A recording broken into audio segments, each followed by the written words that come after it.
Hi, today I'm excited to be reviewing A Fire Within, the second book in the Secret Machine series by Tom DeLonge and A.J. Hartley. I really enjoyed the first book, and it absolutely ended on a point where I was really excited to read the next book right away, which is pretty much what I did. And I think that it ended on a good point for the next book to go on from. So I started reading the sequel pretty shortly after the first book, which I have also done a review on. I thought this was a pretty good sequel. After reading the first book, I was now familiar with the characters, so I was already interested in them and invested in their story from the very beginning of this one. So we're still following Alan, Jennifer, and Tamika from the first book.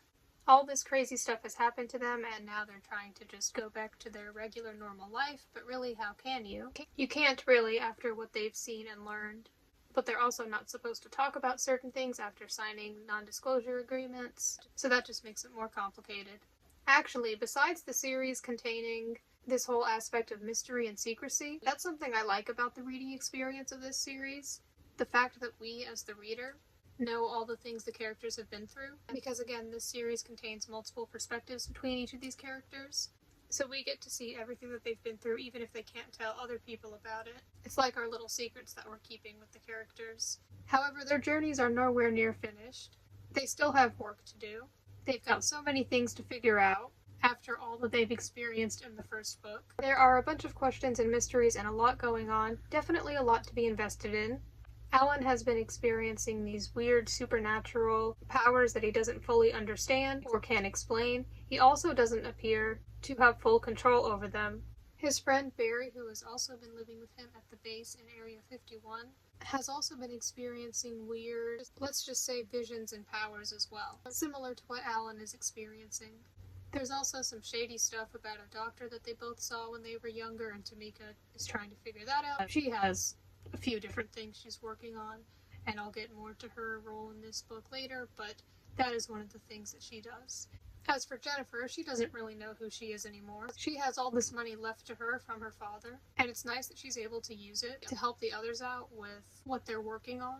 But she's trying to figure out who she is, outside of the money that she didn't even really ask for. So she's on a bit of a self-discovery journey and crisis while also trying to help Tamika, who is trying to do an excavation in Greece. After finishing reading the journal in the first book from the old Polish man named Jerzy, and he has pointed her to a specific area to do something in, Jennifer learns a lot more about her backstory and childhood in this one. I found that pretty interesting, specifically about an event that occurred when she was too young to remember it and she wasn't aware of it before. Now, as for Tamika, her work life has completely changed. I mean, before she was running a website about debunking conspiracy theories, but now, after what she has experienced, her views have changed. Similar to Jennifer, she doesn't know what exactly to do now either, but their work is definitely not done. There is a new character introduced here whose perspective we follow, as well as the main perspectives we followed in the first book, minus Jerzy because his story was over. This new character and perspective is from a man named Nicholas, who is an assistant professor in Nevada, who Tamika basically comes to recruit to work on the excavation in Greece. Nicholas is interested in things like Atlantis, and he seems very open-minded and also into conspiracy theories, so his point of view was interesting to read. There were a lot of different locations in the main storyline of the first book, but with this one, while there is still some variety, I'd say there's perhaps a little less, but a lot of it takes place in Greece, specifically in this area that I'm not sure how to pronounce. There is another main perspective in this book, so this one alternates between 5 different main perspectives, which is a bit much, but I think it worked alright, and there are still the interludes, like in the first book. This perspective is a character from the first book, and it's pretty different from the others, as this person is not on the same side as the main characters, but it's still happening at the same time as the others, and it's still connected, important, and necessary. I didn't find it as interesting or enjoyable, but I see why it was included.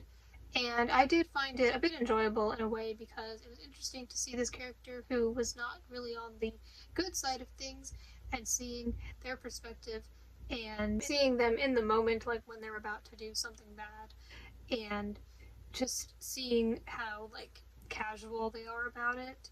And I think that painted a picture that was just this sense of despair and seeing what is about to happen through them. I thought that was interesting. So I see why it was included. Seeing how it ties in with the others. All these characters are connected in a way, and you see more of that towards the end. But before then, it's interesting to see all these things happening, things they're experiencing, and how the others are experiencing similar things, which they don't know at first, but we as the reader know because we see all their perspectives. And you may want an explanation to everything that's going on. Whereas the first book didn't go any farther back than the 1940s with the different perspectives and interludes. This book encompasses even more, way older time periods. I mean, the first chapter is an interlude from about 3216 BC, so that's quite the difference. But it was very interesting, and I thought it was a really great and intriguing way to start it. It fits in with later on in this story. This one has some pretty interesting interludes, including some that don't just end with the first time they're shown, like those stories are continued later on in more interludes. One of the stories throughout the interludes involved something to do with cows. I won't say much more than that, but it was pretty strange and intriguing, and I like cows, so it was fascinating. I think I found the interludes in this one more interesting than the ones in the first book. I said in my review of Chasing Shadows that I think for such a large, daunting task that is writing this book and putting together all these ideas in a way that is not only organized and comprehensible, but also enjoyable to read, the authors achieved that well, and I think that continues here with this book.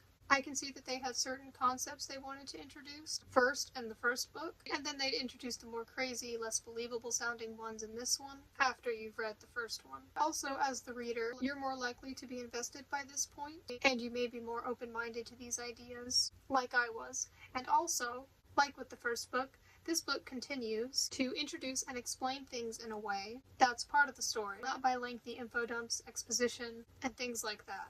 We find out things at the same time as the characters, and it's often through things like conversations with other characters or as they're finding something out at the same time as we are. So I feel like it's easily digestible and done in a very good way. Some final thoughts on this book.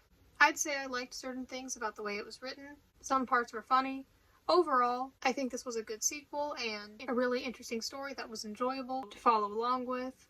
Did I enjoy this one more than Chasing Shadows?